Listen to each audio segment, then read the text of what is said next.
Local support for News 6 has been provided by the Northwest Ohio Educational Technology Foundation, Bowling Green State University, and the members of WBGU-TV. Hi! We're the 6th grade class of McComb Middle School, home of the Panthers. Welcome to News 6!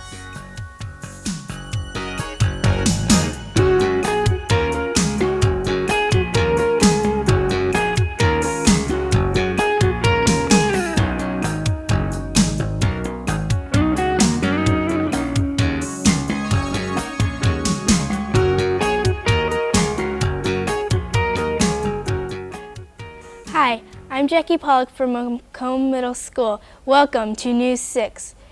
With today's first story, here's Rusty Teagarden. New games are being played at McComb Middle School. Maybe bowling can't be played in a gym, but pinball can. Karen Gersheets brings News 6 the story.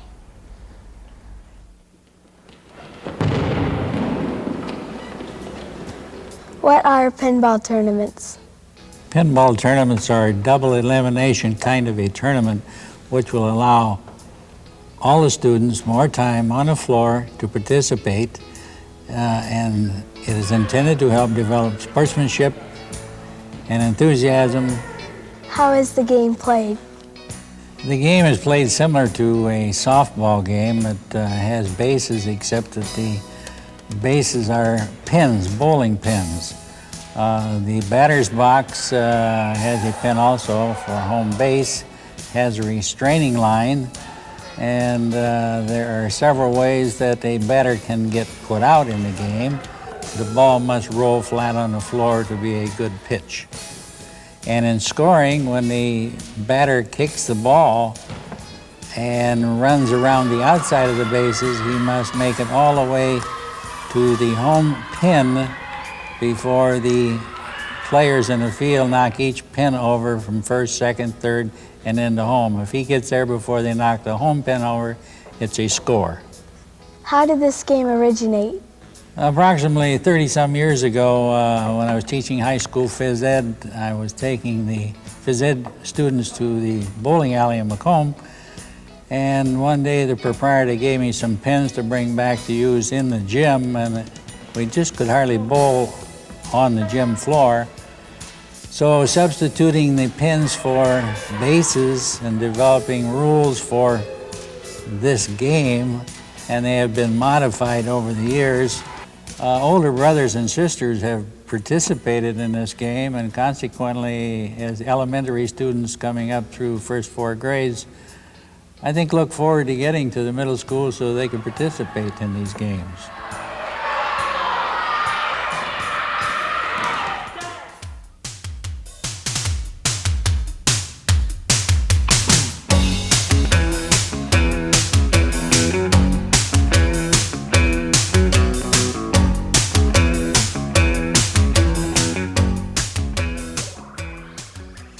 Today's News 6 is produced by the 6th grade class of McComb Middle School. McComb Middle School is located in Hoytville, about 7 miles northwest of Findlay. It was founded in 1847 and has a population of 1,800. Our next story takes a look into the world of flag collecting. Brian Newcomer waves the red, white, and blue for the story.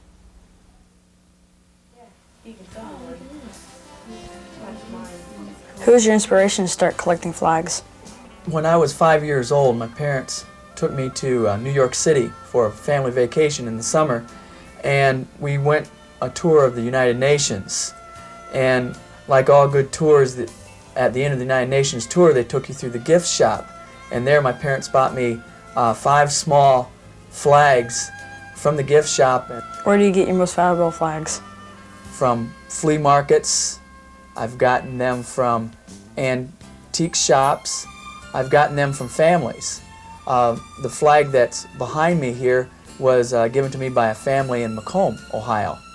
And they had passed it down from generation to generation in a cedar chest. How do you keep your flags in good condition? This flag behind us here is close to 130 years old.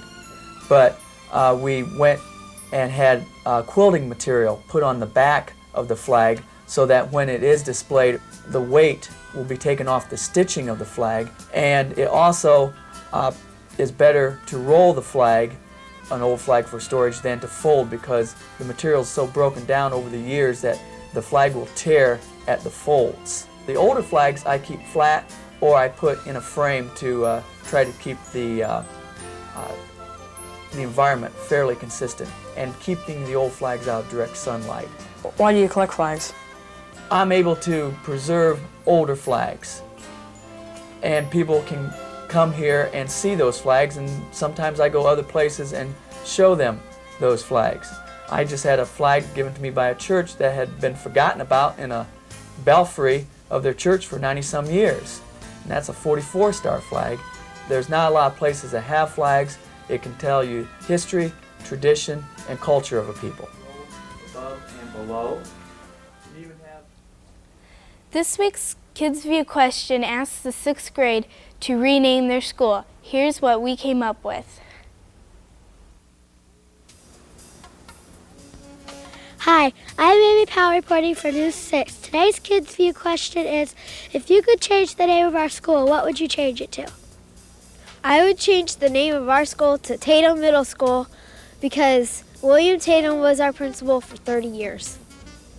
I would change the school name to Panther Middle School because I'm a Panther.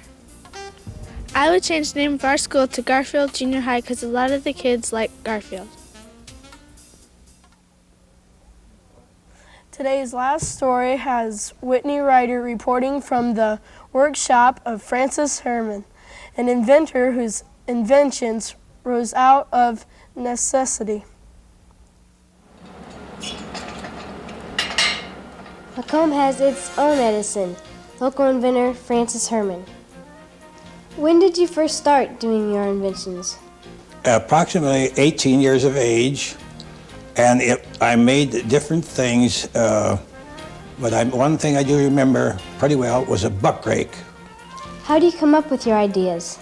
The way I come up with these ideas is necessity, the mother of invention, I think, and it seems quite simple to me because it's just a natural thing, the only thing I know. What are some of your more successful inventions? My tie-down clamps or Graham's clamps, which is to put in the back of a pickup truck.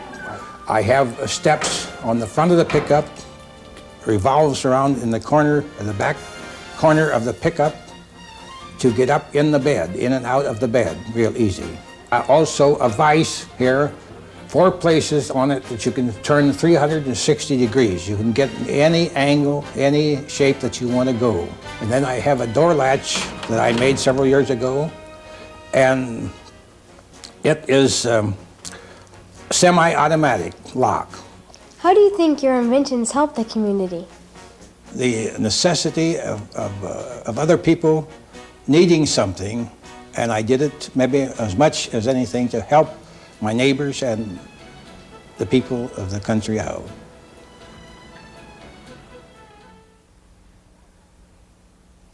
That's all for this week's show. Thank you for tuning in. Join us next week when St. Louis School visits News 6.